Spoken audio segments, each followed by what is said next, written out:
అందరికీ కూడా నమస్కారం.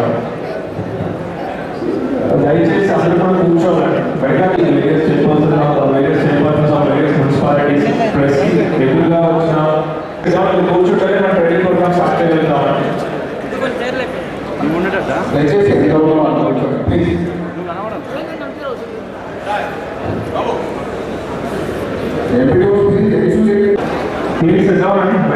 అందరూ కూడా కూర్చోవడానికి స్టార్ట్ చేయగలుగుతాం. సో వన్స్ అగైన్ అందరికీ కూడా వెల్కమ్. సర్పంచెస్ కానీ, చైర్పర్సన్స్ కానీ, కౌన్సిలర్స్ కానీ, వైస్ చైర్పర్సన్స్ కానీ అందరికీ కూడా ప్రోగ్రామ్ పెట్టడానికి రెండు కారణాలు ఉన్నాయి. అనేది మనకి ఎలక్షన్ అనేది జరగడం జరిగింది. సర్పంచులు కానీ, ఉప సర్పంచులు కానీ, వార్డ్ కౌన్సిలర్స్ కానీ అందరూ కూడా మనకి ఇది స్టార్ట్ చేయడానికి కొత్తగా ఎలక్ట్ అవ్వడం జరిగింది. సో ఎలక్ట్ అయిన తర్వాత మనం ఒక ప్రోగ్రామ్ తీసుకొని అందరిని ఇన్వాల్వ్ చేసి ఏదో గవర్నమెంట్ ఆఫీసర్లు, పంచాయతీ సెక్రటరీలు, మున్సిపల్ కమిషనర్లు ఏదో ఒక ప్రతిసారి చేసేటట్టుగా ఏదో శానిటేషన్ ప్రోగ్రామ్ చేస్తున్నాము అన్నట్టు ముందుకు తీసుకెళ్దాం అనేది సీఎం గారు ఆలోచన. ఇది ఎటువంటి ఒక పార్టీ ప్రోగ్రామ్ కానీ, ఒక పర్సనల్ ప్రోగ్రామ్. 136 మంది కౌన్సిలర్లు, 5 చైర్పర్సన్లు, 5 వైస్ చైర్పర్సన్లు, 385 మంది సర్పంచ్లు, 385 మంది ఉప సర్పంచ్లు, మిగతా 3500 అందరూ కూడా ఇర్రెస్పెక్టివ్ ఆఫ్ ద పార్టీస్ ఇది గవర్నమెంట్ ప్రోగ్రామ్లో మనం ముందుకు తీసుకెళ్ళాలి. దీనికి సంబంధించి ఈ 99 రోజులకు సంబంధించిన కానీ, లేకపోతే అన్ని గ్రామ పంచాయతీలో కానీ, మున్సిపాలిటీలో కానీ శానిటేషన్, ఫైర్ క్లియరెన్స్ అవన్నీ కూడా మనం చేసుకోబోతా ఉన్నాం. దీని తర్వాత మనం మెడికల్ పరంగా మనకి ఏదైతే 10 డిపార్ట్మెంట్లు ఉన్నాయో 10 డిపార్ట్మెంట్లు కూడా వాళ్ళు ఏమేమి చేయబోతా ఉన్నారో అవన్నీ కూడా వాళ్ళు ప్రెజెంటేషన్స్ ఇస్తారు. బేసికల్లీ మా ఈ ఉద్దేశం మిమ్మల్ని అందరినీ పిలిచి ఇక్కడ కూర్చోబెట్టి మార్నింగ్ టు ఈవినింగ్ పెట్టే ఉద్దేశం మాది కానీ, గవర్నమెంట్ కానీ ఉద్దేశం ఏంటంటే కొత్తగా ఎలక్ట్ అయిన రిప్రజెంటేటివ్స్కి పొలిటికల్గా ఆ గవర్నమెంట్లో ఎక్స్పీరియన్స్ ఉండొచ్చు, ఎక్స్పీరియన్స్ లేకపోయి ఉండొచ్చు, కొత్త టర్మ్ అయి ఉండొచ్చు. సో వాళ్ళకి డైరెక్ట్గా ఇన్వాల్వ్ చేసి కొంచెం ట్రైనింగ్ పెట్టి ఇన్వాల్వ్ చేస్తే డైరెక్ట్గా కూడా అందుకుంటారు అనే దీంతో మనకి సీఎం గారు అందరినీ కూడా పిలిచి ఈరోజు అందరినీ కూడా పిలిచి ట్రైనింగ్ ఇవ్వడం జరుగుతుంది. సో ఏమి ప్రతి డిపార్ట్మెంట్ కూడా మేము ఏమేమి చేయబోతా ఉన్నామో ఆ డిపార్ట్మెంట్ ఇన్సూరెన్స్ క్లియర్గా ప్రజెంటేషన్ ఇస్తాం. తర్వాత మేము పబ్లిక్ రిప్రజెంటేటివ్స్ నుంచి ఏం ఎక్స్పెక్ట్ చేస్తా ఉన్నాం, మీరు ఎలా ఇన్వాల్వ్ అవ్వగలుగుతారు, మీరు ఎలా పంచాయత్ సెక్రటరీ కానీ, లోకల్ లెవెల్లో అంగన్వాడీ మెంబర్స్ కానీ, ఆశాలు కానీ మీరు ఎలా ఇన్వాల్వ్ చేసి ముందుకు తీసుకెళ్ళగలుగుతారు, మీ నుంచి ఎక్స్పెక్టేషన్స్ ఏమున్నాయి, మీ ఓన్ రెస్పాన్సిబిలిటీస్ ఏమున్నాయి, అండ్ అది కూడా మేము డీటెయిల్గా ఎక్స్ప్లెయిన్ చేస్తాం. సో ఇదంతా కూడా మీరు ఇది మనకి ఆల్రెడీ స్టార్ట్ అయిన ప్రోగ్రామ్ 3 రోజుల క్రితం స్టార్ట్ అవ్వడం జరిగింది. సో నెక్స్ట్ 96 రోజులు కూడా మనకి ప్రోగ్రామ్ నడుస్తుంది. సో ఈ 96 రోజులు కూడా రాబోయే ప్రోగ్రాంలో మొత్తం ఆల్ పబ్లిక్ రిప్రజెంటేటివ్స్ అందరూ కూడా ప్రాపర్గా ట్రైనింగ్ తీసుకొని మీ రోల్ ఏంటి, రెస్పాన్సిబిలిటీస్ ఏంటి, మీ అవన్నీ కూడా చూసుకొని సక్సెస్ఫుల్గా మన డిస్ట్రిక్ట్ సంబంధించిన ఈ ప్రోగ్రామ్ 99 డేస్ ప్రజాపాలన ప్రగతి ప్రణాళిక ప్రోగ్రామ్ సక్సెస్ఫుల్గా కంక్లూడ్ చేయాలని కోరుకుంటూ నేను ఆనరబుల్ మెంబర్స్ని స్పీచ్ చేసిన మన జిల్లా మంత్రివర్యులు అడ్లూరి లక్ష్మణ గారికి మరియు గౌరవ శాసనసభ్యులు సంజయ్ గారికి, జిల్లా కలెక్టర్ గారికి, ఇక్కడికి విచ్చేసిన వివిధ పట్టణాల చైర్మన్లు, వైస్ చైర్మన్లు మరియు ఇక్కడికి విచ్చేసిన సర్పంచులు, ఉప సర్పంచులు, ఇక్కడ ఈ కార్యక్రమంలో పాల్గొంటున్న ప్రతి ఒక్క అధికారికి మరియు ఈ కార్యక్రమంలో పాల్గొంటున్న ప్రతి ఒక్కరికి పేరు పెట్టిన నా నమస్కారాలు తెలియజేసుకుంటూ ఈ ప్రజాపాలన కార్యక్రమంలో ఇక్కడ కార్యక్రమాలు చేపట్టిన దాంట్లో మేము స్పెషల్ డ్రైవ్లో భాగంగా ప్రతి వార్డులో పారిశుద్ధ్యాన్ని క్రమబద్ధీకరిస్తూ ముందుకెళ్తున్నాము. మిగతా కార్యక్రమాలు కూడా చేపట్టి విజయవంతంగా మా సంజయన్న గారి ఆధ్వర్యంలో నిర్వహిస్తామని మీ అందరికీ తెలియజేసుకుంటున్నాను. ఈ కార్యక్రమంలో పాల్గొంటున్న ప్రతి ఒక్కరికి హృదయపూర్వక నమస్కారాలు తెలియజేస్తూ ముగిస్తున్నాను.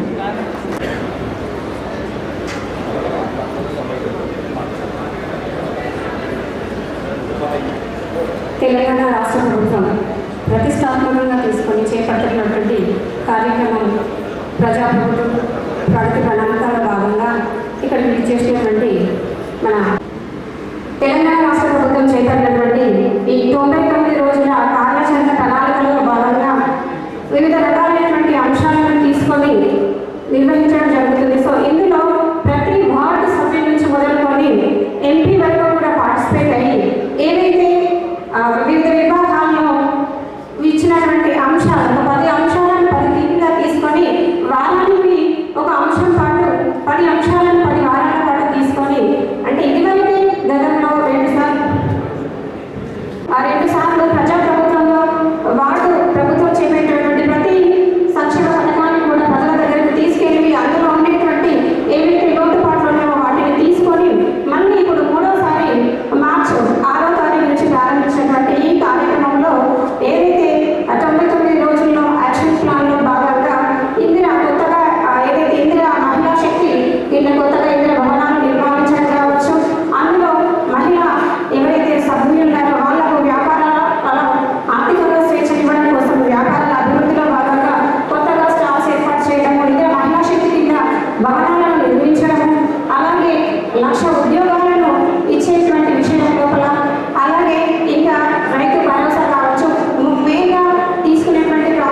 మాతోనే స్టార్ట్ అయ్యే రోజు మాకు అదృష్టంగా భావిస్తున్నాం సార్. ముఖ్యంగా ఈ వేదిక మీద ఒక చిన్న రిక్వెస్ట్ సార్, మేము మా సిబ్బంది ఏదైతే రైతులు ఉందో తక్కువనే కానీ మేము 6th నుంచి మార్చి 6th నుంచి ఇప్పటి వరకు ప్రతిరోజు 7 గంటలకే మా సిబ్బంది తీసుకొని ప్రతి వార్డు ప్రతి 12 వార్డులో ప్రతిరోజు ఒక్కొక్క కార్యక్రమం చేస్తున్నాం. గవర్నమెంట్ ఇచ్చిన ఈ ప్రణాళిక ప్రకారం ప్రతిరోజు మేము ప్రణాళిక ప్రకారం ప్రతిరోజు ఏదో సపరేట్ అందరం మా సిబ్బంది తర్వాత మా కౌన్సిలర్లు మా కమిషనర్ గారి మా గుండెలతో ప్రతిరోజు ఒక్కొక్క కార్యక్రమాన్ని గొప్ప చేసుకుంటూ ముందుకెళ్తున్నాం సార్. ముఖ్యంగా 9 ఈ ప్రణాళిక ఏదైతుందో పారిశుభ్రం అనేది మనం ఇల్లుని ఎట్లా చక్కబెట్టుకుంటున్నామో ఆ ఇంటిని చక్కబెట్టి ఎట్లయినా చక్కబెట్టుకున్నామో మన వార్డును మన ఒక పట్టణాన్ని శుభ్రపరిచే ప్రతి ఒక్కరి బాధ్యతగా భావించి ఇది ప్రతి ఒక్కరి బాధ్యత, ఏదో చైర్మన్లో కమిషన్లో ఇబ్బంది కాదు, మనం కూడా ఇది మన బాధ్యత అనేది. ముఖ్యంగా పరిశుభ్రం చేయకుండా ఆరోగ్యం అనేది మేము కొత్తగా ఎన్నుకోవడం జరిగింది. పరిశుభ్రంగా ఉంచడము, తర్వాత ఇప్పుడు ఎండాకాలంలో నీటి కొరత కానీ ఎలాంటి లేకుండా దోమలపడలు కానీ ఇవన్నీ చేసుకుంటూ పోతామని తెలుపుతున్నాను. ఎందుకంటే చాలా సంతోషమైన కారణం మేము ఎక్కినాక ఈ తొందరలోనే ఇవన్నీ 9 పరిపాలన మంచిగా చేయించాలని చూపిస్తామని కోరుకుంటూ ముగిస్తున్నాను. పిల్లల భద్రత, డ్రగ్స్ నో. చూడండి, మన డ్రగ్స్ ఏదైనా కూర్చుంటే గంజా కాకుండా అవన్నీ కావాలి. మా టీవీ కూడా ఇక్కడ వారి కూడా చూసుకుంటూ వచ్చింటారు. కొన్ని స్కూళ్ళలో పిల్లలు 8th 9th డ్రాప్అవుట్ అయిపోతున్నారు. దాని మీద మా డిఓ గారు బ్రహ్మాండమైన కార్యక్రమం పెట్టారు. టీచర్స్ ట్రైనింగ్ ప్రోగ్రామ్ అప్పుడు ఎక్సైజ్ ఇన్స్పెక్టర్ తీసుకొచ్చి ట్రైనింగ్ ఇచ్చారు. ఆ ఎక్సైజ్ ఇన్స్పెక్టర్ ఇస్తున్న సందర్భంగా నేను కూడా వెళ్ళినా ఎండాకాలం లాస్ట్ ఇయర్ హాలిడేస్ కూడా వెళ్ళాను సార్. అప్పుడు వెళ్ళినప్పుడు డ్రగ్స్ తీసుకున్న పిల్లల బిహేవియర్ వాళ్ళు ఎట్లుంటారు అనేది చెప్తే ఒక డాక్టర్ని నేను కూడా ఆశ్చర్యపోయాను. అంటే ఆ రకంగా మనం ప్రతిదానికి ఫండ్స్ రోడ్స్ మాట్లాడడం అంతేకాదు, మరలా ప్రతినిధిగా మన బాధ్యత సోషల్ రెస్పాన్సిబిలిటీ ఉంటుంది. ఒక డెవలప్మెంటే కాదు, సోషల్ రెస్పాన్సిబిలిటీ ఉంటుంది. ఉదాహరణకు నిన్న బాధపడి చెప్తే ఇవాళ నిన్న పొద్దున ఒక 100 ఏళ్ళ అమ్మ చనిపోయింది.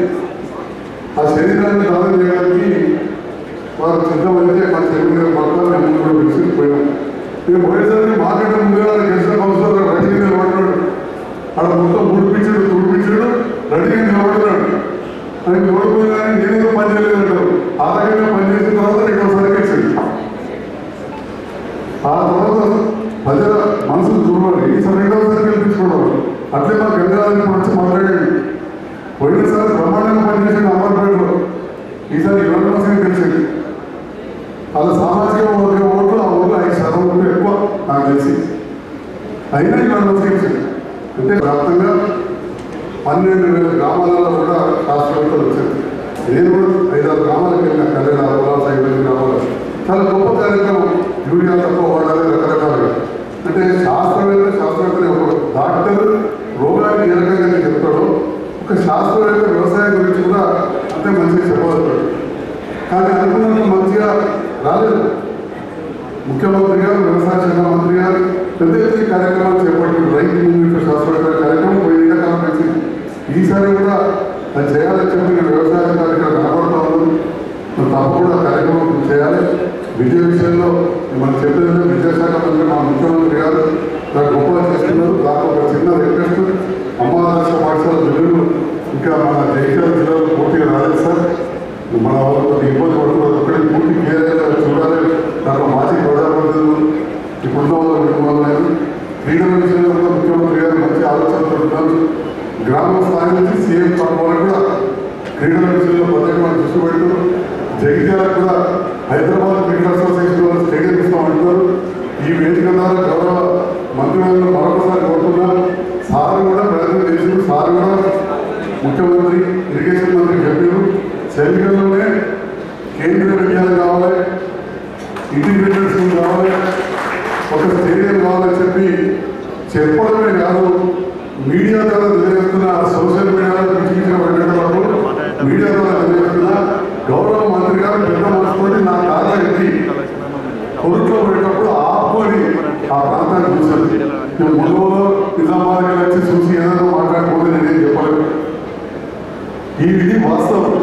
కానీ ప్రతిదీ ఒక వీడియో తీసి సోషల్ మీడియాలో పెడితేనే అది నామే పెట్టుకున్నారు. కానీ గౌరవ మంత్రి గారు కూడా దీనిపైన ప్రత్యేకంగా దృష్టి పెట్టి వారి సహకారంలో అక్కడ మంచి స్టేడియం జిల్లాకు ఉపయోగపడే విధంగా కలెక్టర్ గారు కూడా క్రీడా శాఖ మంత్రి గారి దగ్గర నుంచి కూడా ఆఫీస్ రేట్ వచ్చింది ల్యాండ్ ఐడెంటిఫై చేయమని.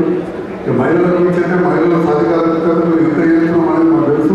దాదాపు 30,000 కోట్లు ఇప్పటికే వాటి మీద రుణాలు ఇవ్వడం జరిగింది. పర్యావరణ విషయంలో ఇది మన చేతుల్లో పడింది. అంతా ప్రభుత్వం మీద ఎంతమంది కలదు. జైత్యాలను ఇంతకుముందు కార్యక్రమించినప్పుడు 10 నిమిషాల కార్యక్రమం ఏంటంటే డంపింగ్ యార్డ్ నుంచి మొత్తం పోవస్తుంది అని చెప్పి జగిత్యాల ఉన్న చెత్తతో తీసుకుపోయి డంపింగ్ యార్డ్ వేస్తాం సహజంగా ఎక్కడైనా. కానీ దానివల్ల అక్కడికి దాదాపు 20,000 మంది ఉంటున్నారు. పర్యావరణానికి ప్రాబ్లం అవుతుంది. ప్లాస్టిక్ అనేది భూతం, దాన్ని మనం ఏ రకంగా అరికట్టాలి. ప్లాస్టిక్ రహిత గ్రామాలు, ప్లాస్టిక్ రహిత పట్టణాలు తప్పకుండా ఉండాల్సిన అవకాశం ఉంది. మీ గ్రామాల నుంచే ఇది మొదలు కావాలి. పట్టణాల కంటే గ్రామాలలో స్టార్ట్ చేయడం కష్టం. నేను కూడా మా చిన్నవాడికి కూడా సర్పంచ్ మా మార్కెట్ కూడా 2వ సారి గెలిచాడు. ఆ గూడెం నుంచే స్టార్ట్ అయితే బ్రహ్మాండంగా తెలియజేస్తూ మరి మా మంత్రి గారు కూడా పోయినాం. హైయెస్ట్ తండాలు జగిత్యాల జిల్లాలో నియోజకవర్గాల్లో 127 గ్రామాలు గిరిజన గ్రామాలు వేసాం. గిరిజన సంక్షేమ శాఖ మంత్రి కూడా ఆ గ్రామాలకు రోడ్లు సంఘభవనాలు అదేవిధంగా దాదాపు 70 గ్రామాలలో మన దళితులు ఉన్నారు. మీరు సంక్షేమ శాఖ మంత్రిగా ఎస్టీ వెల్ఫేర్ నుంచి కమ్యూనిటీ హాల్స్ వీటన్నిటి కూడా మీరు నిధులు ఇవ్వాలని చెప్పుకోవద్దు. కొన్ని అటవీ గ్రామాలు వేస్తారు. అక్కడ ఇల్లు కట్టుకోవడానికి లేటెస్ట్ నష్టం ఒక క్యాబినెట్ హోదాలో ఉన్న మీరు ఆ విషయంలో అవుట్సోర్సింగ్ ఎంప్లాయీస్ నియమించుకునే విషయంలో ఏజ్ అయిపోయిన వాళ్ళను రెగ్యులేట్ చేసుకునే విషయంలో స్థానిక సంస్థల ప్రజాప్రతినిధులు చైర్మన్ గారు కావచ్చు, కమిషనర్ గారికి, అడిషనల్ కలెక్టర్, కలెక్టర్ గారికి అవకాశాలు ఇస్తే నేను అక్కడ నియమించుకుంటే పారిశుద్ధ్యం బెటర్ అవుతుందని చెప్పి కూడా తెలియజేస్తూ ఈ అవుట్సోర్సింగ్ దాని విషయంలో మీరు ఖచ్చితంగా దయచేసి మీరు ప్రత్యేకంగా శ్రద్ధ పెట్టాలి. శ్రీదేవి మేడం గారితో లేదా చీఫ్ సెక్రటరీ గారితో మాట్లాడితేనే, ముఖ్యమంత్రి గారితో మాట్లాడితేనే ఈ సమస్య నిలిపింది. రాష్ట్ర వ్యాప్తంగా ఉన్న సమస్య కాబట్టి ఇది ఒక్కటి కూడా చూడాల్సిందిగా ఈ సందర్భంగా మనవి చేసుకుంటూ మరి మీ సర్పంచ్ అనే పదవి చాలా గొప్ప పదవి. మీరు నాకు 100 మంది సర్పంచ్ ఉన్నాను నాన్న, మీకు మీరే పెద్ద ఆ గ్రామానికి, మీకు మీరే పెద్ద పదవ పౌరులు. మీతో మేము ఒక సహచరులం. ఎమ్మెల్యేగా మీకు ఒక సహచరం లేకుంటాం. మీరు మేము కలిసి పనిచేద్దాం. అక్కడే మన కౌన్సిలర్ కావచ్చు, చైర్మన్ గారు కావచ్చు, అందరం మనం కలిసి పనిచేసినప్పుడే మన గ్రామాలు అభివృద్ధి అయితే ఎనీ టైం ఎక్కడికైనా రావడానికి నేను సిద్ధంగా ఉంటా. మన అధికారులు కూడా చాలా గొప్పగా పనిచేస్తున్నారు. ఇప్పుడు జిల్లా అధికారులు అందరూ కూడా చాలా గొప్పగా పనిచేస్తూ ఉన్నారు. వారి సహకారం తీసుకుంటూ మంత్రి గారి సహకారంతో ఇక్కడ స్థానికంగా ఉండే సమస్యలు కావచ్చు, రాష్ట్ర స్థాయిలో ఉండే సమస్యలను కూడా పరిష్కరించుకుంటామని చెప్పి తెలియజేస్తున్నానికి అవకాశం ఇచ్చిన అది జిల్లా పాలనాధికారి గారికి, మిగతా అధికారులకు, ప్రత్యేకంగా ఈనాటి సమావేశానికి వచ్చిన మంత్రి గారికి ధన్యవాదాలు తెలియజేస్తూ గౌరవ శాసనసభ్యులు వెంకట గారికి స్వాగతం, సుస్వాగతం. వస్తుంటే ఆలోచిస్తూ ఉన్నాను. మొత్తం జిల్లా ప్రజాప్రతినిధులు అందరూ కూడా ఇవాళ ఇక్కడికి వచ్చి నేను భావిస్తూ ఉన్నాను. మీరు ఎంత అదృష్టవంతులు అంటే మీరే కాదు, మేము కూడా. మన జిల్లా జనాభా నాకు తెలిసి 11 లక్షలు, 11 లక్షల జనాభా మన జిల్లాలో. అంటే జగిత్యాల జిల్లాలో మన జనాభా 11 లక్షలు. దాంట్లో ఇక్కడ కూర్చున్న మనం అందరం ప్రజాప్రతినిధులం అయినామంటే ఇంత గొప్ప విషయం. అవునా కదా? అవునా కదా? మీకు ఎవరికి గొప్పగా అనిపిస్తుందా మీరు ప్రజాప్రతినిధులు అయినందుకు? అవుతుందంటే చప్పలు కొట్టు, లేకపోతే ఒక చప్పలు కొట్టలేదు. Very good. సో ప్రజలు మనం ఎందుకున్నారంటే మనలో ఏదో కొద్దిగా మంచితనం ఉండాలి. 100% లేకపోతే ప్రజలు మనం ఎందుకోరు. కానీ ఒక్క ప్రాబ్లం వస్తుంది జనరల్. ఎప్పుడు మనం ఓట్లు అడిగేటప్పుడేమో బాగా దండాలు పెడతాము. ఓట్లు అయిపోయినాక మాత్రం చాలామంది డ్రెస్సులు మారుతాయి, కొద్దిగా కాలంగా ఇవ్వడం మొదలు పెడతాం మనం. సో మీ అందరితో నా కోరిక, ఇప్పుడు ఉదాహరణకి నేను డాక్టర్, నేను ఎప్పుడు అందరికీ చెప్తాను నీ గొప్పతనం ఏంటయ్యా అని అడుగుతున్నాను. ఎమ్మెల్యే సాబ్ మీరు గొప్పలు సార్ అంటే నేను ఎప్పుడంట నేను ఎమ్మెల్యే అయినందుకు గొప్పలు కాదురా బాబు, అసలు ఎమ్మెల్యే నాకు ప్రజలు పెట్టిన పిచ్చారా బాబు, వాళ్ళు గొప్పలు నన్ను ఎమ్మెల్యే చేసి, కానీ నేనేం చేశాను ఎమ్మెల్యే గొప్పనైనా అని చెప్పి ఇప్పుడు ప్రజలు చెప్తాను, నేను అందరికీ చెప్తాను విషయం. సో మీ అందరినీ కూడా కోరేది ఒకటే, ప్రజలు మీ అందరిని ఎన్నుకున్నారు, మంచి అవకాశం ఇచ్చినారు. మనకు కూడా జీవితంలో ఒక మంచి పని చేసే అవకాశం ఉంది. మీ అందరికి కూడా ఈ అవకాశం ఇచ్చినారు ప్రజలు. సో అందరూ కూడా మంచిగా నిలుపుకునే ఈ అవకాశాన్ని.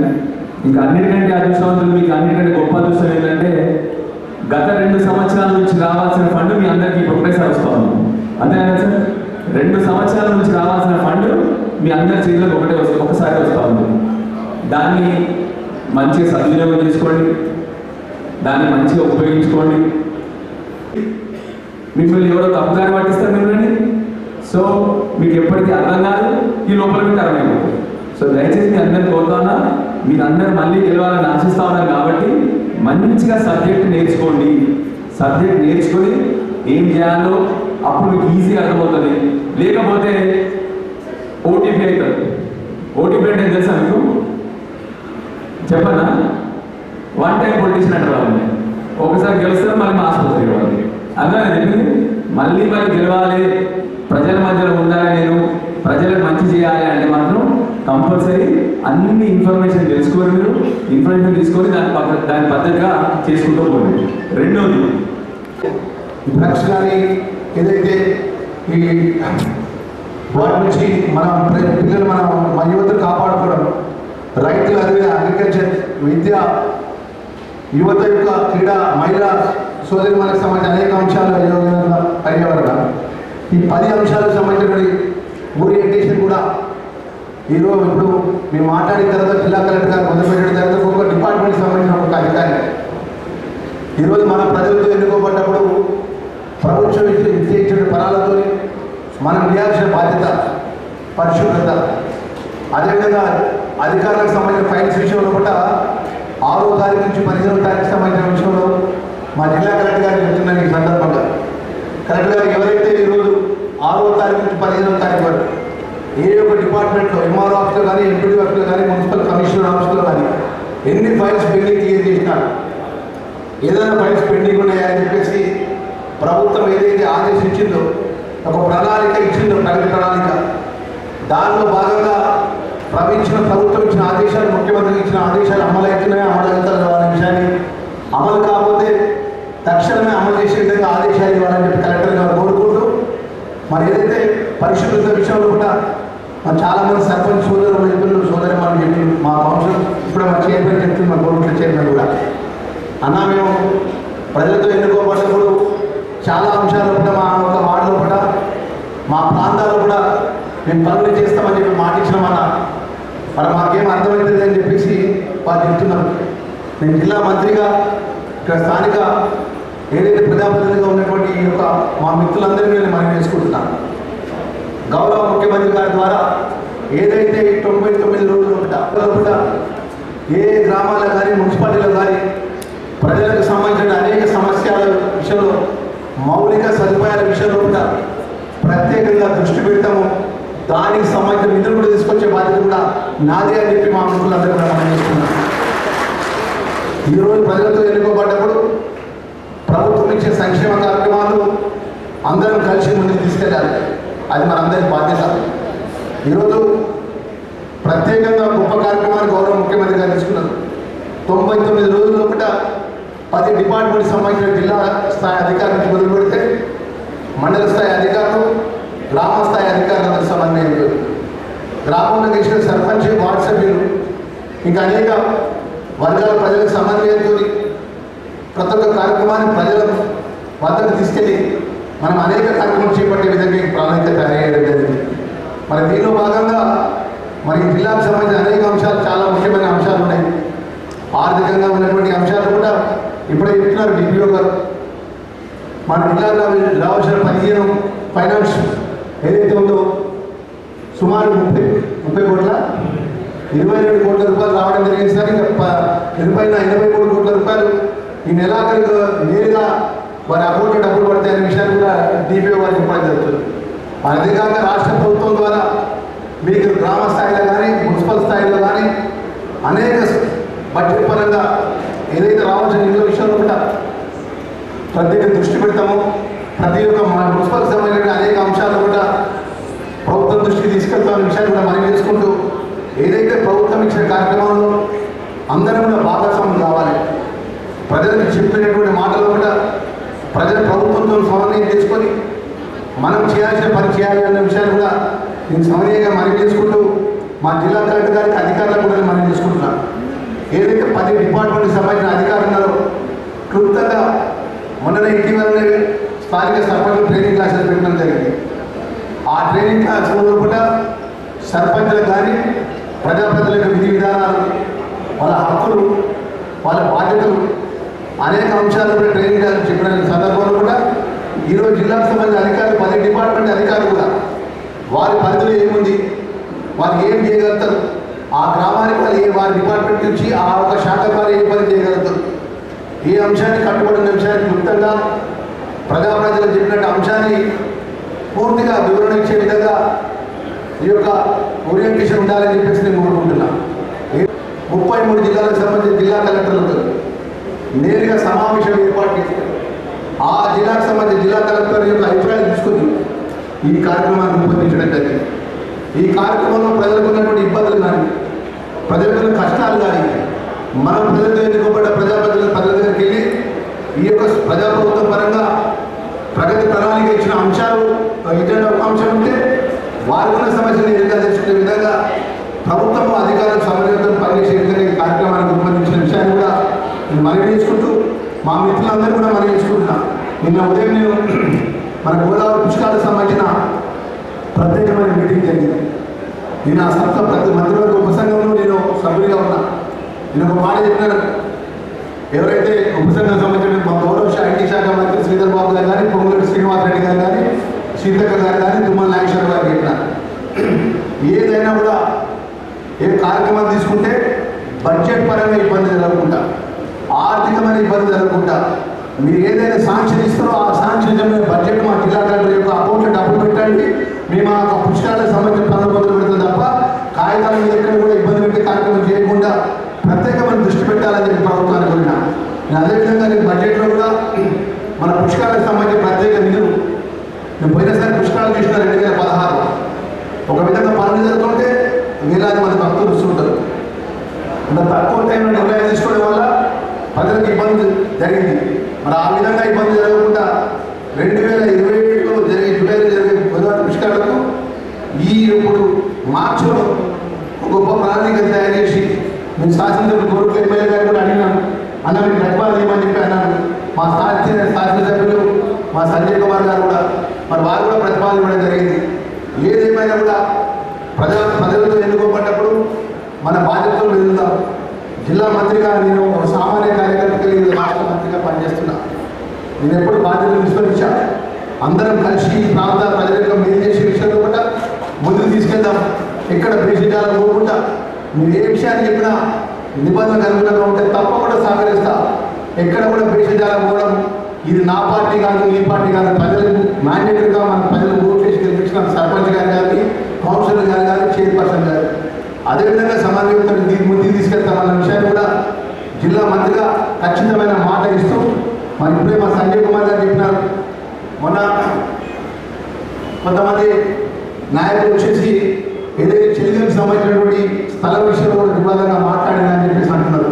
నేను జిల్లా మంత్రిగా చెప్తున్న వారిని మాటిస్తున్న ఈ సందర్భంగా ఏదైతే ప్రజలకు ఎక్కడైతే ఆమోదమైన ప్లేస్లో ప్రజలు కోరుకున్న ప్రకారం ఆ చెల్లిలో ఆ ఇరిగేషన్ సంబంధించిన స్థలంలో కూడా కేంద్రీయ విద్యాలయం కానీ ఏదైతే ఇంటిగ్రేటెడ్ స్కూల్ కానీ ఏర్పాటు చేసే బాధ్యత నాది అని చెప్తున్నా. మీరు ఎక్కడ కూడా ఇబ్బంది పడదు. ఎందుకంటే ప్రజలతో ఎన్నుకోబడ్డప్పుడు ప్రజలకు ఏదైతే ఆమోదమైన స్థలంలో కూడా మనమందరం సమన్వయంతో పనిచేద్దాం. ఎక్కడ కూడా ఇబ్బంది పడాల్సిన అవసరం లేదు. నేను నిన్ననే ఇరిగేషన్ మినిస్టర్ గారితో కూడా మాట్లాడి ఉదయం వచ్చినప్పుడు కూడా చెప్పినా ఆయన ప్రత్యేకమైన మీటింగ్ ఏర్పాటు చేసుకుని మన జిల్లాకు సంబంధించి ఇరిగేషన్ అనేక అంశాలు ప్రాజెక్టులు మిగిలిపోయాయి. గత ప్రభుత్వంలో చేసిన కొన్ని పనులు చివరి దశలో కొన్ని పనులు ఆగిపోయినాయి. రోడ్ల వాళ్ళ విషయంలో కానీ, అక్కడికి సంబంధించినటువంటి ప్రాజెక్టు విషయంలో కానీ మొన్న మా అన్న ముఖ్యమంత్రి గారు నివేదిక ఇచ్చిన ముఖ్యమంత్రి గారి నివేదిక ఇవన్నీ విషయాలకు సంబంధించినటువంటి మా జగిత్యాల జిల్లాకు సంబంధించిన సాగుల విషయంలో కూడా నేను చెప్పిన ఇరిగేషన్ మంత్రి గారు చెప్పిన మాది 90% రైతు ఆధారితమైన కుటుంబాలన్నా. సరే, రైతు పొద్దున్న చేస్తే మా రైతుకు రాజకీయ పరంగా వేరే విషయంగా రైతు ఆధారిత పరంగా మా సాగునీరు ప్రాజెక్టులు చాలా ప్రాజెక్టులు మాకు నీళ్ళు ఇవ్వాల్సిన విషయంలో కూడా మిగిలిపోయినటువంటి సందర్భం ఉంది. మాకు తక్షణమే పరిష్కారం చేయాలంటే మీ జగిత్యాల జిల్లా సంబంధించిన ప్రత్యేకమైనటువంటి మీటింగ్ ఏర్పాటు చేస్తా. ఆ మీటింగ్లో మీ జిల్లాకు సంబంధించిన సాగుకు సంబంధించిన ఏమేమి ప్రాజెక్టులు మిగిలిపోయినాయి, ఏ విధంగా రాష్ట్ర ప్రభుత్వం దాన్ని నిధులు ఇవ్వాలి, ఏ విధంగా పూర్తి చేయాలనే విషయంలో కూడా ప్రత్యేకమైన రివ్యూ మీటింగ్ పెడతానని చెప్పి ఇరిగేషన్ మంత్రి గారు ఉత్తమ్ కుమార్ రెడ్డి గారు చెప్పిన మాట మా రైతులకు మనవి చేసుకుంటూ, ఈరోజు ఈ ప్రభుత్వం మన ప్రభుత్వం ప్రజలు మార్పు కోరుకొని ఆశీర్వదించి గౌరవ ముఖ్యమంత్రి గారి నేతృత్వంలో కూడా ప్రజాపాలన అందిస్తూ 99 రోజుల్లో కూడా 15 శాఖల ద్వారా అనేక అంశాలను కూడా ప్రజల మధ్య వెళ్ళే ఆలోచన పరంగా ఈ కార్యక్రమాన్ని ఏర్పాటు చేసిన విషయాన్ని కూడా మనవి చేసుకుంటూ, రాబోయే రోజుల్లో జగిత్యాల జిల్లాకు సంబంధించిన అనేక అంశాల విషయంలో కూడా జిల్లా మంత్రిగా ఈరోజు వెల్ఫేర్ మినిస్టర్గా నేను ఒక విషయం చెప్తున్నా. ఇక్కడ ఉన్నటువంటి ఏదైతే మా ట్రైబల్ డిపార్ట్మెంట్ సంబంధించిన విషయాలు చెప్పినారు మా ఎమ్మెల్యే గారు, ఇక్కడ తండాలకు కానీ గూడాలకు కానీ నేను మన కేంద్ర మంత్రి గారు వచ్చినాను ఢిల్లీ నుంచి మేడారం జాతర. నేను కేంద్ర మంత్రి గారు అడిగినాను, ఎందుకంటే ఒక విషయం చెప్పిన కేంద్ర ప్రభుత్వం ద్వారా రావాల్సిన విషయంలో అడిగినాను. నేను ఒక జిల్లాకు సంబంధించినటువంటి మా ట్రైబల్ డిపార్ట్మెంట్ నుంచి ఈ ఒక జిల్లాలో ఎన్ని తండాలు ఉన్నాయో, ఎన్ని గిరిజన వాసాలు ఉన్నాయో, ఎన్ని ఆ ప్రాంతాలకు సంబంధించిన కరెక్ట్ రోడ్స్ కానీ, ఆ ప్రాంతాలకు సంబంధించిన మౌలిక సదుపాయాల విషయంలో కానీ ప్రత్యేకంగా నిర్దిష్టానికి నేను సిద్ధంగా ఉన్న విషయాన్ని కూడా ఎమ్మెల్యే గారికి మళ్ళీ చెప్తూ, అదేవిధంగా కలెక్టర్ గారు కూడా ఈ సందర్భంగా చెప్తున్నాను. ఏదైతే ట్రైబల్కి సంబంధించినటువంటి రోడ్స్, కరెక్ట్ రోడ్స్ కానీ, ఏదైతే స్కూల్స్కి సంబంధించిన అనేక మౌలిక సదుపాయాల ఇబ్బందుల విషయంలో కానీ, అదేవిధంగా వెల్ఫేర్ పరంగా ఇంటి ఇబ్బందుల విషయంలో కానీ ఏదైనా కూడా మా దృష్టికి తీసుకురండి కలెక్టర్ గారు. నేను ఆ శాఖ మంత్రిగా ట్రైబల్ డిపార్ట్మెంట్ కానీ, ఎస్సీ గురుకులాస్ పరంగా కానీ నా మద్దతుగా బాధ్యతల పరంగా ప్రత్యేకంగా 33 జిల్లాలకు సంబంధించినటువంటి నిధుల విషయంలో కూడా మన జగిత్యాల జిల్లా, మనందరి జగిత్యాల జిల్లాకు నేను ప్రత్యేకంగా నా డిపార్ట్మెంట్ నిధులు పెట్టే విషయంలో కూడా ప్రత్యేక దృష్టి పెడతారనే విషయాన్ని కూడా ఈ సందర్భంగా నేను మనవి చేసుకుంటూ, మా కలెక్టర్ గారికి, అదేవిధంగా మా జగిత్యాల ఎమ్మెల్యే గారికి, మా తూర్పు ఎమ్మెల్యే గారికి, మా చైర్పర్సన్స్ అందరికీ కూడా మనవి చేసుకుంటూ, పెద్దపల్లిలో ఇదే సేఫ్ కార్యక్రమంలో శ్రీధర్ బాబు గారు మినిస్టర్ గారు, ఇక్కడ ఐటీ మినిస్టర్ గారు ఇక్కడ వారు వస్తారని మాట ఇచ్చారు. కాబట్టి ఈ ఓరియంటేషన్ అయిపోయిన తర్వాత కలెక్టర్ గారు అంతా కూడా ఓరియంటేషన్ మా ఎమ్మెల్యే కూడా అట్లా పాల్గొనాలని చెప్పి మనవి చేసుకుంటూ, మరొకసారి స్థానిక సర్పంచ్గా ఎన్నుకోబడ్డ మా సర్పంచ్ సోదరులకు, సోదరిమణులకు, అదేవిధంగా మున్సిపల్ కౌన్సిల్గా ఎన్నుకోబడ్డ సోదరులకు, చైర్పర్సన్స్గా ఎన్నుకోబడ్డ మా సోదరిమణులకు, సోదరులందరూ కూడా మనస్ఫూర్తిగా శుభాకాంక్షలు తెలియజేస్తూ, రాబోయే 3 సంవత్సరాలు కూడా మీ లక్ష్మణ్ కుమార్, మీ అన్నగా, జిల్లా మంత్రిగా ఎవరు వచ్చినా నా బాధ్యత, మీరు ఏ ప్రజలకు సంబంధించిన సమస్య విషయంలో కూడా మీరు ఏ విషయం చెప్పినా తప్పకుండా పరిష్కారం చేసే విధంగా మీకు అన్ని విధాలు అందుబాటులో ఉంటారనే విషయాన్ని కూడా మరొకసారి మనం చేసుకుంటూ నిశ్చయం తీసుకుంటున్నాను. Thank you very much.